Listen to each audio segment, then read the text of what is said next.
Welcome back to Children's Church. I'm so glad to have you here with me. And all this month we're talking about Jump into June. And today's lesson is Jump in the River. We're back in the Old Testament. We're in the book of 2 Kings, chapter 5. And we're talking about Elisha, the prophet, and a man named Naaman. I'm going to read it to you, then we're going to chat about it. I like this story a lot, and I was just chatting about it with Mr. Jason about why we think it's fun. So I'm hyped for the lesson, guys. Ready? We're jumping right in with verse 1 of chapter 5 of 2 Kings. Naaman, commander of the army for the king of Aram, was a great man in his master's sight and highly regarded because through him the Lord had given victory to Aram. The man was a brave warrior, but he had a skin disease. Aram had gone on raids and brought back from the land of Israel a young girl who served Naaman's wife. She said to her mistress, "If only my master would go to the prophet who was in Samaria, he would cure him of his skin disease." So Naaman went and told his master what the girl from the land of Israel had said. Therefore the king of Aram said, "Go, and I will send a letter with you to the king of Israel." So he went, and he took with him, ready, 750 pounds of silver, 150 pounds of gold, 10 changes of clothes, and a letter to the king of Israel. "When this letter comes to you, note I have sent you my servant Naaman for you to cure him of his skin disease." When the king of Israel read the letter, he tore his clothes, asking, "Am I God, killing and giving life, that this man expects me to cure a man of his skin disease? Think it over, and you will see he was only picking a fight with me." When Elisha, the man of God, heard that the king of Israel tore his clothes, he sent a message, "Why have you torn your clothes? Have him come to me, and he will know there's a prophet in Israel." So Naaman came with his horses and chariots and stood at the door of Elisha's house. Then Elisha sent a messenger and said, "Go wash 7 times in the Jordan River, and your flesh will be restored and you will be clean." But Naaman got angry and left, saying, "I was telling myself, he will surely come out, stand and call on the name of Yahweh his God, and heal me. Aren't Abana and Pharpar, the rivers of Damascus, better than all the waters of Israel? Could I not wash and be clean?" And he left in a rage. But his servants approached and said to him, "My father, if the prophet had told you to do some great thing, would you not have done it? How much more would it do when he tells you, 'Wash and be clean'?" So Naaman went down and dipped himself in the Jordan River 7 times, according to the command of the man of God.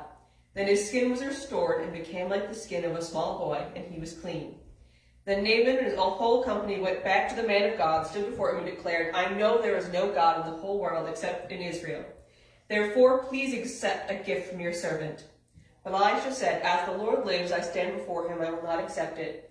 Naaman urged him, but he refused. And Naaman responded, "If not, please let your servant be given as much soil as a pair of mules can carry, for your servant will no longer offer a burnt offering or sacrifice to any other god but Yahweh.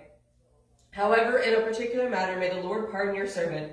When my master, the king of Aram, goes into the temple, and I, his right hand, bow at the temple of Rimmon, may the Lord pardon your servant in his matter." And he said to him, "Go in peace." So Naaman is a big, important guy. He has gone up the ladder, and earthly matters, he is high-ranking, he is important. But none of that stopped him from getting sick. And so a servant girl who was taken from her home knew of God. She knew of the man of God, and she knew how to help him. And Naaman listened to her. He went to his king first, and they sent a letter to go before the man of God.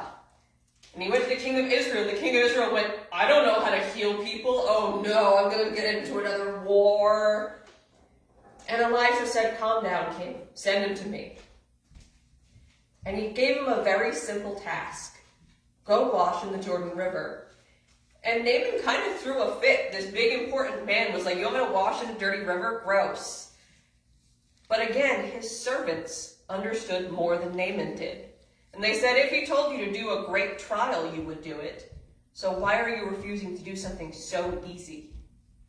And Naaman, it doesn't say so, but I always read it as Naaman being a little humbled, goes to the river, and he washes 7 times, and he's healed.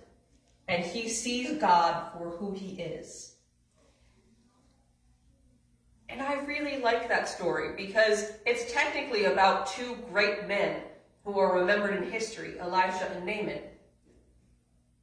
But it's not entirely about them, isn't it? There's people in this story who aren't even important enough to get names, but without them, the story wouldn't have happened. We don't know the name of the servant girl, but we know she's the reason he went to Elisha at all. We don't know the name of Naaman's servants who went with him to present his gifts to the king, but we know they're the reason Naaman actually went into the water, because they spoke sense to him. Just because you aren't named and famed in history doesn't mean you didn't make a lasting impact on the people around you. The people in this story without names are the ones who I think are the most important. I wish we knew their names. Today we don't. It's on my list of things to ask God when I get to heaven. And God knows the list is long. He's probably waiting. Mandy's writing stuff down. She's got to ask me. But that's what I wanted you guys to remember for this week. Naaman listened. He did as he was told. All of his wealth couldn't save him, but following God's commands did, and listening to the advice of the people around him did. That's what I want you guys to remember for this week. I'll see you back next week for more Jump into June. Bye.